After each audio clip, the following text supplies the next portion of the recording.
देख रहे थे कुछ जो महत्वपूर्ण बिंदु उसके बारे में हम लोग बात कर रहे थे, जिसमें जो मुख्य बातें थी उनमें था कि समस्या को उसके तत्वों में विश्लेषित करना,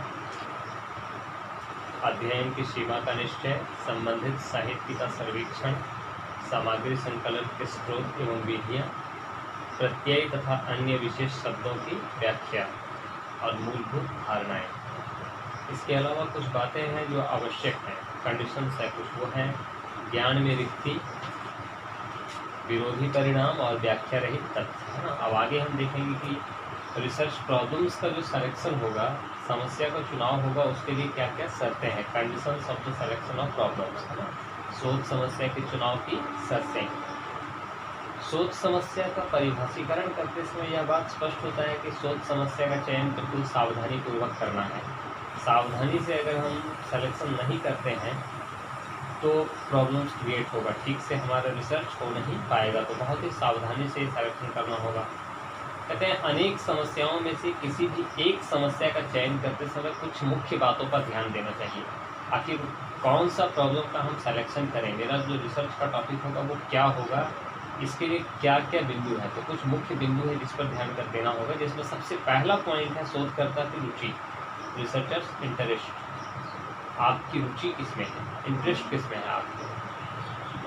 तो आप रिसर्च कर रहे हैं तो जिस क्षेत्र में, जिस कार्य में आपकी रुचि हो, आप उसी क्षेत्र में, उसी कार्य में को कीजिए, है ना। कहता शोध के लिए ऐसे विषय का चयन करना चाहिए जो शोधकर्ता की विशेष रुचि का हो और जिस पर वह उच्च स्तरीय कार्य कर सकता है।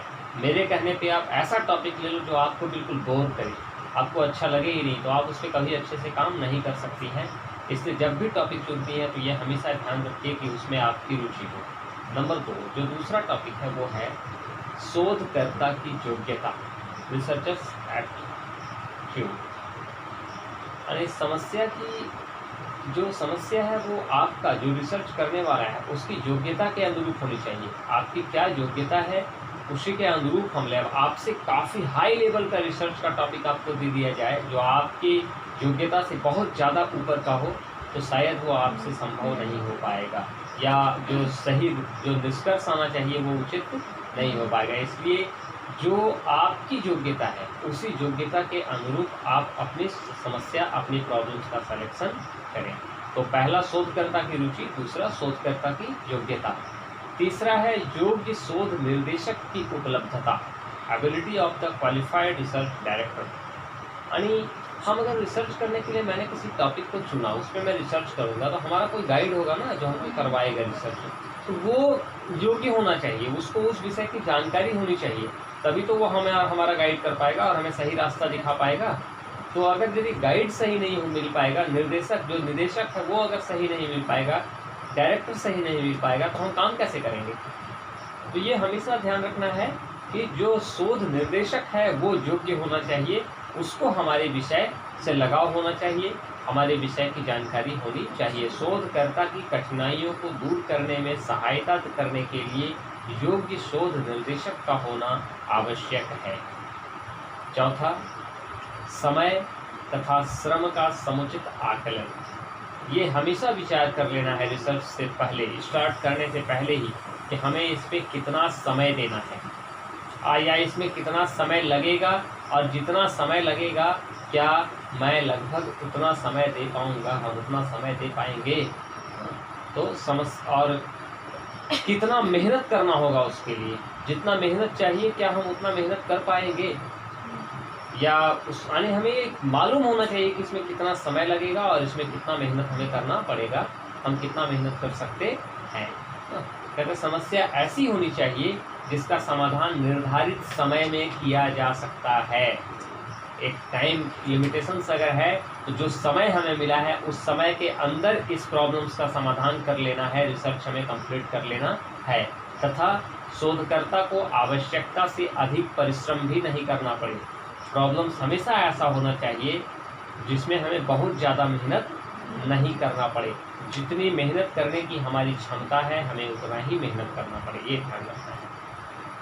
पांचवा, आर्थिक पक्ष, इकोनॉमिक कंडीशंस। समस्या के चयन में इस बात का ध्यान रखना चाहिए कि आर्थिक कठिनाई का सामना न करना पड़े। कितना पैसा लगेगा रिसर्च करने में, हम जो भी टॉपिक चुनेंगे, जिस पे भी हम काम करेंगे, उसमें कितना पैसा लगेगा, कितना खर्च होगा, वो हमारे बजट में होना चाहिए। अगर हमारी आमदनी, हमारे पास जो बजट है, हमारा बजट 10,000 रुपये का है और उसमें खर्च 50,000 रुपया हो जाएगा, तो हम कहाँ से कर पाएंगे। तो इस बात का हमेशा ध्यान रखना कि हम जो भी रिसर्च करेंगे वो हमारे बजट के अंदर हो, ताकि हमें आर्थिक कठिनाई का सामना नहीं करना पड़े। कहीं ऐसा ना हो कि आर्थिक असमर्थता के कारण शोधकर्ता शोध कार्य को पूरा न कर सके। ये आर्थिक पक्ष को, इकोनॉमिक कंडीशंस को हमेशा ध्यान में रखना है। नंबर 6 है सैद्धांतिक एवं व्यावहारिक महत्व। जो भी मेरा प्रॉब्लम होगा उसका सोसाइटी के लिए कोई वैल्यू होना चाहिए। उस टॉपिक को लेकर हम क्या करेंगे जिसका किसी के लिए कोई यूज ही नहीं है। तो शोध समस्या सैद्धांतिक एवं व्यावहारिक दृष्टिकोण से उपयोगी होना चाहिए। यह आवश्यक है कि शोध से प्राप्त निष्कर्ष समाज एवं मानवता के लिए कल्याणकारी हो, ताकि हम कोई भी रिसर्च करें तो उसको कल चल के कोई देखे या कुछ लिखे हैं तो उसको पढ़े, तो वो लोगों को लगे कि हाँ ये हमारे काम का हो सकता है, तो लोग उसको मन से पढ़ें। अब हमने कुछ लिख के रख दिया, उसको कल कोई देखेगा ही नहीं, पूछेगा ही नहीं, तो फिर उस शोध से क्या फ़ायदा। ये हमेशा ध्यान रखो कि जो भी रिसर्च करेंगे वो लोगों के लिए यूज़फुल होना चाहिए, टॉपिक ऐसा होना चाहिए कि उससे लोगों को फायदा हो सके। 7वां है अनुकूल उपकरण एवं परीक्षण। समस्या ऐसी होनी चाहिए कि शोध कार्य से संबंधित अनुकूल उपकरणों की प्राप्ति आसानी से हो सके। हम रिसर्च करेंगे तो उसमें बहुत सारे मटेरियल्स की आवश्यकता होगी, कई किताबें लगेंगी, नोट्स के हमें थीसिस वगैरह की जरूरत पड़ेगी। कभी कभी अगर हम प्रैक्टिकल अप्लाइड रिसर्च करते हैं तो उसमें कई यंत्र लगते हैं, मशीन वगैरह भी लगता है, खास करके साइंस के क्षेत्र में। इतिहास में भी कई ऐसा दायरा है जहाँ हमें उन उपकरणों की आवश्यकता पड़ती है। अगर हम कार्बन की डेटिंग करेंगे वहाँ पे जाएंगे, या खुदाई खनन वगैरह की बात करेंगे तो वहाँ हमें उपकरणों की आवश्यकता पड़ेगी। तो हम रिसर्च करने के दरमियान ये हमेशा ध्यान रखेंगे प्रॉब्लम का सिलेक्शन करते समय कि मेरा जो प्रॉब्लम्स है उसमें जो उपकरण लगेंगे, जो मशीनरीज लगेंगे, जो मशीन का लगेगा और या जो मटेरियल्स लगेगा वो आसानी से उपलब्ध हो सके, आसानी से मिल सके। लाइब्रेरी की आवश्यकता है तो लाइब्रेरी हमारी पहुंच में हो, हम लाइब्रेरी का प्रयोग आसानी से कर सकते हैं, ये ध्यान रखना चाहिए। या हम जिस लाइब्रेरी में ज़्यादातर जाते हैं वहाँ पर हमारी समस्या से संबंधित किताबें उपलब्ध हों, संबंधित थीसिस उपलब्ध हो, इन बातों का हमेशा ध्यान रखना है। उसके बाद है किसी स्थापित सिद्धांत से संबद्धता। शोध कार्य का महत्व जो है वो उच्च कोटि का होना चाहिए, है ना, वो महत्वपूर्ण होना चाहिए, निम्न स्तरीय नहीं होना चाहिए। इसके लिए आवश्यक है कि समस्या का संबंध किसी पूर्व स्थापित सिद्धांत से, यानी पहले से कोई नियम बना हुआ है उससे संबंधित होना चाहिए हमारी समस्या को। ये हमेशा ध्यान रखेंगे तभी हमारा जो रिसर्च होगा वो हाई लेवल का हो पाएगा और अच्छे स्तर का हो पाएगा। आरंभिक अवस्था में पूर्णतः नई समस्या को नहीं लेना चाहिए। बिल्कुल एक नया प्रॉब्लम्स अगर हम ले लेंगे तो शायद उस पर रिसर्च करना कठिन हो जाएगा, मुश्किल हो जाएगा। इसलिए किसी पूर्व शोध से संबंधित समस्या का चयन करने से शोधकर्ता को समुचित मार्गदर्शन भी मिलता है और वह अनावश्यक श्रम करने से बच जाता है। हम देख लेते हैं ना कि पहले क्या क्या रिसर्च, और अगर उससे संबंधित कोई नया टॉपिक हम लेते हैं जो हो नया भी लेकिन उससे कुछ हद तक संबंधित भी हो, तो हमें एक डायरेक्शन मिल जाता है। जो पहले का जो प्रॉब्लम्स है, पहले के का जो थीसिस है, पहले के जो काम हुआ है, उससे हमें एक डायरेक्शन मिल जाता है, एक निर्देश मिल जाता है, एक दिशा मिल जाता है कि हम इस दिशा में चल के अपने काम को आसानी से कर सकते हैं। और बिल्कुल नया काम हम ले लेंगे तो शायद वो संभव नहीं हो पाएगा। सोचो ना ऐसा कि आपके घर में अगर सारे लोग आर्ट्स पढ़े हुए हैं और कोई आर्ट्स का पेपर लेकर के अगर आप भी पढ़ती हैं बट उसमें कोई नया सब्जेक्ट ले लेती हैं, तो क्या होता है आपका अध्ययन का दायरा भी नया हो जाता है, यूनिक हो जाता है और सबसे रिलेटेड भी है ना। लेकिन अगर आप सबको छोड़कर बिल्कुल अलग एक साइंस का पेपर ले लेती हैं तो क्या हुआ, लोगों से आप बिल्कुल कट गई, तो आपको प्रॉब्लम्स तो ज़्यादा होगा ही क्योंकि आप लोगों से कट गई है ना। तो ये कहता है कि फर्स्ट टाइम में, स्टार्टिंग टाइम में बिल्कुल अलग नहीं लेना है, यूनिक लीजिए, लेकिन लोग ऐसा लीजिए जो औरों से मिला हुआ हो, पहले उस पर कुछ न किसी और क्षेत्र, उस से संबंधित क्षेत्र में कुछ काम हुआ हो, ताकि हमें दिशा निर्देश मिल सके और बेकार का मेहनत ज़्यादा नहीं करना पड़े, फालतू का श्रम अनावश्यक श्रम नहीं करना पड़ेगा। ठीक है। उसके बाद एक और चीज़ ध्यान रखना है, असाध्य समस्याओं का बचाव। असाध्य समस्या वह है जिसका समाधान न पहले था न वर्तमान में संभव है। कोई ऐसा प्रॉब्लम नहीं ले हम जिसका सॉल्यूशन संभव ही नहीं है। ऐसा अगर हम प्रॉब्लम्स ले लेंगे तो फिर शायद रिसर्च बेकार हो जाएगा या नहीं हो पाएगा। ऐसी समस्याओं से ही विरोधी परिणाम मिलते हैं और समय, श्रम और धन तीनों की हानि होती है। अतः जो असाध्य समस्या है, जो ऐसी समस्या है जिसका कोई समाधान नहीं है, वैसी समस्या का चयन हमें कभी नहीं करना चाहिए। ऐसे समस्या से बचना, समस्या चयन करने से ये चुन लेना चाहिए, मैं हमेशा ये विचार कर लेना चाहिए कि मेरी जो समस्या है, मेरा जो प्रॉब्लम्स है, इसका समाधान संभव है। और एक बहुत महत्वपूर्ण टॉपिक है, वो है धार्मिक और नैतिक विवादों से मुक्ति। टॉपिक जो समस्या होता है, समस्या हमेशा ऐसा रहना चाहिए जिसमें विवाद की संभावना न हो। अगर विवाद की बात आ जाएगी तो क्या होगा, हम विवाद में उलझ जाएंगे और काम को ठीक से कर नहीं पाएंगे।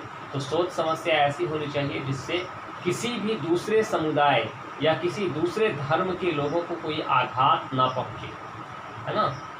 किसी भी दूसरे लोगों को, आप हिंदू हो, काम कुछ भी करो, तो अगर हिंदुइज्म पे हम काम करते हैं तो उसमें ऐसा होना चाहिए कि किसी मुस्लिम या किसी क्रिश्चियन वर्ग के लोगों को चोट ना पहुँचे, उनको कोई तकलीफ ना हो। हमारा काम ऐसा होना चाहिए, है ना।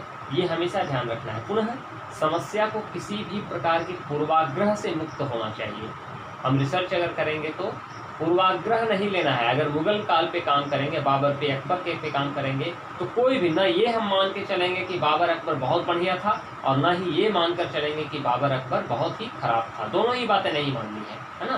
कोई आग्रह नहीं, पहले से कोई विचारधारा नहीं, एकदम साइलेंट रहो, न्यूट्रल रहो, उसके बाद काम करो, और जो सच्चाई सामने आता है उसको लोगों के बीच में हमें रख देना है। उसमें अपने प्रॉब्लम्स का सिलेक्शन वैसे ही करना पड़ेगा। तो ये सिलेक्शन, प्रॉब्लम्स का चयन करते समय हमेशा ध्यान रखना है कि धार्मिक और नैतिक विवाद, जो भी विवाद है उससे मुक्त रहेंगे। विवाद से छुटकारा लेकर के चलना है, विवाद में नहीं पड़ना है। एक और चीज टॉपिक है समस्या कथन का स्वरूप। समस्या हमेशा प्रश्नवाचक वाक्य के रूप में होना चाहिए। क्या भारतीय इतिहास से वर्तमान समय में शिक्षा ली जा सकती है, या क्या भारत का दर्शन वर्तमान समय में हमें जीने की प्रेरणा देता है। तो इस टाइप का प्रॉब्लम्स जो भी होगा वो बिल्कुल क्वेश्चन मार्क पे होना चाहिए, प्रश्नवाचक होना चाहिए।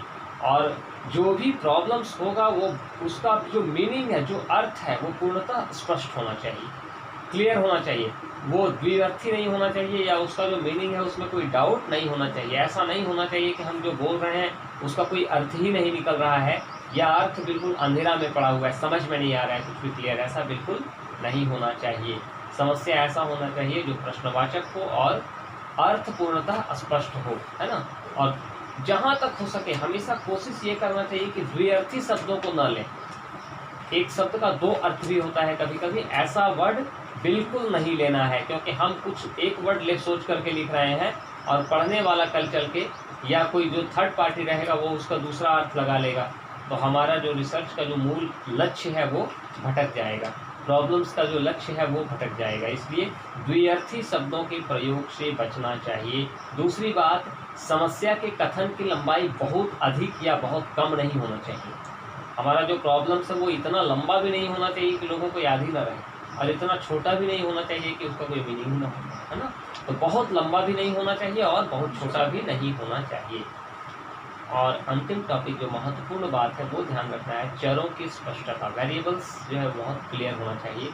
समस्या के कथन में चर जो है वो स्वतंत्र और आश्रित का स्पष्ट उल्लेख होना चाहिए। वेरिएबल्स दो प्रकार का होता है, एक स्वतंत्र होता है, हमने कुछ कहा तो उसका संबंध किसी से नहीं है, और दूसरा जो वेरिएबल्स है वो ऐसा है कि मैंने जो कहा उसका संबंध और लोगों से है। ये दो टाइप का वेरिएबल्स है और दोनों का स्पष्ट उल्लेख होना चाहिए, क्लियर कर दें। और विशेषकर उन चरों का उल्लेख स्पष्ट रूप से किया जाना चाहिए जिसके प्रभाव के संबंध में शोध कार्य करना है। जिस वेरिएबल से रिलेटेड हम काम करने जा रहे हैं उसको तो और क्लियर कर देना चाहिए, ठीक है। ये शर्तें हैं तो समस्या के चयन के लिए ये जो शर्त हमने जिसका उल्लेख किया, जो बातें हमने किया, इसके अतिरिक्त कुछ और भी शर्त है जिसका हमें ध्यान रखना होगा। जैसे स्वास्थ्य का ध्यान रखना है। इतना भी काम नहीं कर लें कि हम बीमार पड़ जाएं, तो अपने स्वास्थ्य का ध्यान रखते हुए काम करना है। पढ़ना है तो हम इतना पढ़ें कि हमारा स्वास्थ्य ठीक रहे, तबीयत खराब करके ना पढ़ने लगे हम पूरा एकदम। इतना पढ़ने लगे हम कि सोना ही भूल जाएं और मेरा स्वास्थ्य ही गड़बड़ा जाए, तो स्वास्थ्य का ध्यान रखना है। अच्छा, दूसरी बात स्वयं का अनुभव, मेरा अनुभव क्या कहता है, इस पर भी ध्यान रखना है। कोई भी हम काम करेंगे, कोई भी प्रॉब्लम्स लेंगे, वहाँ हम इस बात पर ध्यान रखें कि मेरा अनुभव क्या कहता है।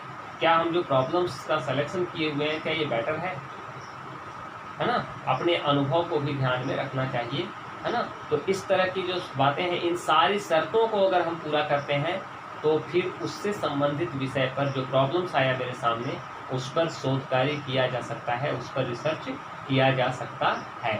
और संबंधित विषय पर किए गए शोध से अगर इन सारी बातों को ध्यान में रख के हम कोई टॉपिक चुनते हैं, तब हम जो शोध करते हैं और उससे जो निष्कर्ष आता है वो बहुत हाई लेवल का होता है, उच्च कोटि का निष्कर्ष होता है। और इन सभी बातों को ध्यान में रखकर किए गए शोध के निष्कर्ष पूर्ण रूपेण सुविचारित एवं स्पष्ट होंगे तथा अध्ययन कार्य में सुगमता के कारण सफलता निश्चित होगी। जब हम इतना विचार करके कोई प्रॉब्लम्स का सलेक्शन करेंगे तो स्वाभाविक है उसके अध्ययन में या उस कार्य को करने में, उस रिसर्च को पूरा करने में आसानी होगी, और आसानी होगी तो सक्सेस तो मिलना ही मिलना है, सफलता तो मिलेगी ही। तो ये सारी बातें हमारी शोध समस्या के लिए आवश्यक शर्तें थी।